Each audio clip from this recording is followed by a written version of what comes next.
लोगों का बहुत बहुत स्वागत है। अभी हम प्रयागराज के एक गांव में मौजूद हैं। दोस्तों बता दें कि हिंदू धर्म में जो विवाह है वो 7 जन्मों का बंधन माना जाता है और अग्नि के 7 फेरे लेकर, यानी कि अग्नि को साक्षी मानकर अग्नि के 7 फेरे लिए जाते हैं और उसके बाद 7 जन्मों तक जीने मरने की कसम खाई जाती है। लेकिन आज जिस परिवार में हम मौजूद हैं, बीते दिनों 20 फरवरी को इसी घर में तिलकोत्सव का प्रोग्राम होता है और उसके बाद अगली तारीख यानी कि 24 फरवरी को इसी घर से बारात जाती है और फिर उसके अगले तारीख यानी 25 फरवरी को दुल्हन की विदाई कर बारात वापस इसी घर में आती है। लेकिन जो 26 फरवरी थी, 26 फरवरी को जब पहली रात को पति अपने पत्नी के पास जाता है तो जो वो देखता है, जो वो सुनता है, वो बेहद हैरान और परेशान कर देने वाला होता है।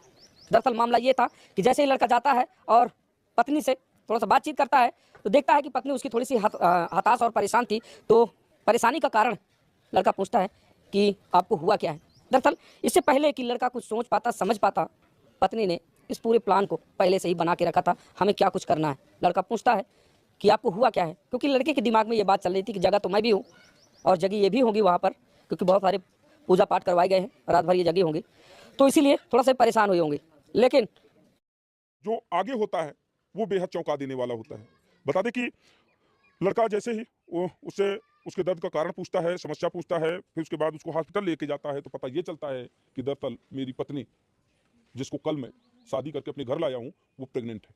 और यहाँ तक कि अगर सिर्फ प्रेग्नेंट होने की बात चलती तो यहाँ तक तो ठीक था, लेकिन उसी दिन यानी 26 फरवरी को डिलीवरी भी होती है। यहाँ से संबंधित जो CSC केंद्र है यानी कि सामुदायिक स्वास्थ्य केंद्र है, वहाँ जाकर वो एक नवजात बच्चे को, स्वस्थ बच्चे को जन्म भी देती है। आमतौर पर ऐसे मामले आते हैं, लेकिन आज का जो मामला है ये बेहद हैरान और परेशान कर देने वाला है। थोड़ा सा मैं दिखाने का काम करूंगा। आप देख पाएंगे अपने हिंदू रीति रिवाज के तहत जो शादी विवाह होते हैं तो आंगन में जो मंडप, इसको माड़ा बोलते हैं, ये सारी चीजें आप देख पाएंगे। थोड़ा सहयोगी कहेंगे आगे आए, ये देख पाएंगे, ये गड़ा हुआ है अभी भी, ये देख पा रहे हैं, ये अभी भी गड़ा हुआ है और बहुत सारे रिश्तेदार अभी भी घर में मौजूद हैं और ये पूरा परिवार हमारे साथ है। और जब ये मामला पूरा हो जाता है, उनके परिजन आते हैं, परिजन लेकर चले जाते हैं, लेकिन परिवार अभी भी डरा सहमा है कि इतनी बड़ी घटना हमारे साथ, हमारे बच्चे के साथ आंख बिचौली की तरह हो गई। आगे जो भी हो तो हम पहले से अवगत करा देना चाहते हैं कि इसके आगे की जितनी भी घटनाएं होंगी उसके जिम्मेदार उस लड़की के परिजन होंगे, ना कि हम लोग। क्या नाम हो भैया? मेरा नाम वीरेंद्र कुमार शर्मा है जी। और 24 फरवरी को बारात गई थी। आप लड़के के कौन है? हम लड़के के चाचा हैं, वो भतीजे हैं। मतलब जिनकी शादी हुई थी वो आपके चाचा हैं? हाँ, वो मेरे चाचा हैं। हाँ। और उसके बाद 26 तारीख को लौट के आई, उसके बाद 9 से वो 25 को लौट के आई और 26 को रात को हाँ। 9 बजे से 10 बजे तक बीच हाँ। उसके पेट में दर्द था। तो 2 पहिया से लेके लोकल डॉक्टरी में गए तो वहाँ पे दवाई वाई लिए तो कहे कि चलो सही हो जाएगा। फिर उसके कुछ देर बाद फिर उसके बाद उसके पेट में फिर दर्द होने लगा तो बोले मेरा घर पहुँचाओ। तो ये बोले कि 2 पहिया से ले चलो, मेरा जो 2 पहिया है उससे ले चलो। अच्छा। जो हमने दिया है। तो बोले कि 12 बजे की रात है, ठंडी पड़ रही है, 2 पहिया जाओगे तबीयत खराब हो जाएगा। तो बोले कि चलो लोकल बगल में ऑटो है, उसके किराए पे लेके गए अस्पताल में। जा रहे थे घर, लेकिन दर्द ज़्यादा होने पे अस्पताल में ले गए। अस्पताल में लेने के बाद तब वहाँ पे गए तो नर्स ने कहा इसके पेट में बच्चा है। तो कुछ देर बाद डिलीवरी हो गई नॉर्मल। उसके बाद सब परेशान हो गए। उसके बाद उनके घर वालों को बुलाया गया, लेकिन वो रात के नहीं आ पाए। फिर सवेरे आए तो भैया समझौता हो रहा है कैसो। हम लोग ने ऋण कर्जा लेके इनका ब्याह किया। ब्याह करने के बाद हम लोग बहुत तकलीफ उठाए। उसके बाद ये अंजाम हुआ तो हम लोगों का सर नीचे झुक गया। अच्छा, शादी का दबाव उधर से बनाया जा रहा था कि इसी साल शादी या फिर अभी होनी है? अरे शादी भैया इस साल नहीं होनी थी, आप लोग लेकिन डिले करना चाहते थे कि हम अगले साल करेंगे। हाँ, एक बार तो शादी मतलब हो गई थी, रिश्ता नहीं होने पे कैंसिल हो रहा था, लेकिन वो लोग फिर कहे कि चलो ऐसी ऐसी बात है हम करते हैं। फिर हो गया। उसके बाद अब ये सब होने पे बेइज्जती हम लोगों को हो रहा है।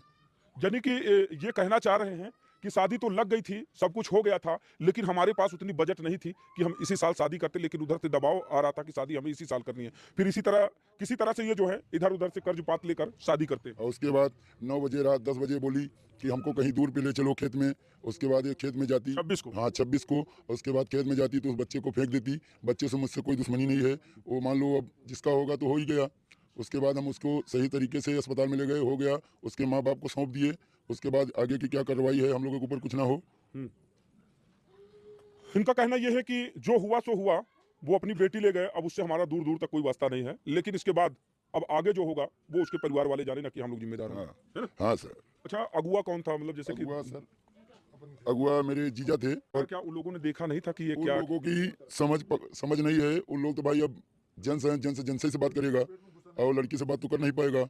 और भाई जेंट्स से बात किए, जेंट्स से उनसे छिपाए, अब भाई वो जाके तो देखेंगे नहीं। बिल्कुल बिल्कुल भाई अच्छा चलिए ठीक है, वहाँ नहीं देखा, लेकिन फिर भी जैसे कि डिलीवरी का आखिरी पड़ाव था जब आप वापस यहाँ लेके आते, तो महिलाओं में वैसे भी अगर अरे कोई सर, महिला प्रेगनेंसी से गुजर रही है तो शारीरिक परिवर्तन होते हैं थोड़ा सा, सब मतलब वो कोई किसी को समझ में नहीं आया भाई सर। पर्सनालिटी थोड़ा हाँ, सा उसके मतलब की जो चाल ढंग थे किसी को समझ में नहीं आया।